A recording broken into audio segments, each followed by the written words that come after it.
Jungkook সেখান থেকে চলে যায়। চলো দেখি তের বান্ধবীরা আর তে কি করছে। হায় আল্লাহ, বৃষ্টি নামছে যে, এখন বাড়ি যাব কি করে আমরা? আরে বৃষ্টি নামার সময় ঘুমে পেল না, এখন আমরা বাড়ি যাব কোথায়? বৃষ্টির ভিতরে ট্যাক্সিও তো কোথাও পাবো না। সব হয়েছে ওই বজ্জাত স্যারের জন্য। তার জন্য ক্লাস থেকে একে তো আমাকে বের করে দিল। এখন বৃষ্টি কি করব? তে বৃষ্টির জন্য জাঙ্কুককে 100 টাকা দিতে থাকে। শয়তান কোথাকার, দাঁত পড়ে যাবে, আপনার দাঁত পড়ে যাবে। আপনার জন্য আজকে আমার এই অবস্থা। এই চুপ কর তো, তুই অনেকক্ষণ ধরে স্যারকে বকছিস। আহা হা গো, কি আমার স্যারের পিউসি রে। কেন রে? স্যারের জন্যই তো আজকে আমাদের এই দশাটা হলো। হ্যাঁ, ও তো যাকে দেখি তাকে ওর ভালো লেগে যায়। আরে তে, তুই এখানে এই কলেজে এখানে দাঁড়িয়ে আছিস, বৃষ্টির জন্য অবশ্যই যেতে পারছিস না। আরে তাই ভাইয়া, তুমি এখানে কেমন আছো? আরে তে, এটা কে, তোর ভাইয়া নাকি?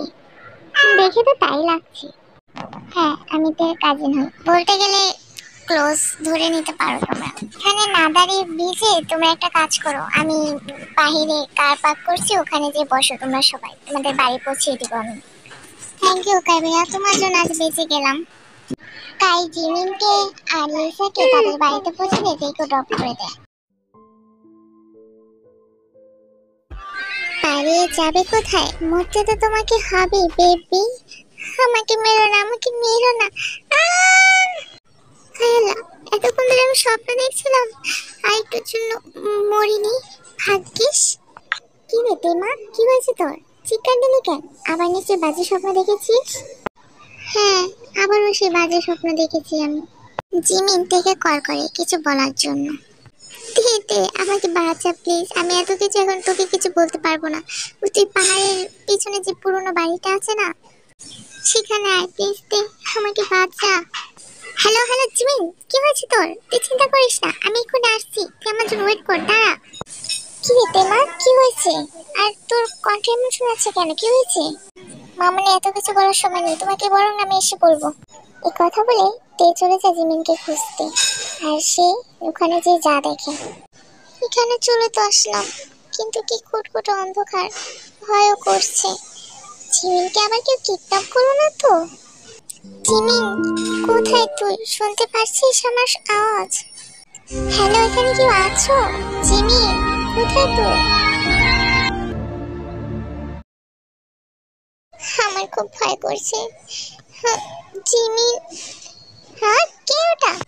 আরে তে, আমি। ভয় পাস না, তুই যে এত ভীতু বুঝি না। এইটুকুতেই ভয় পেয়ে গেলে? কেমন ছিল আমাদের প্ল্যানটা?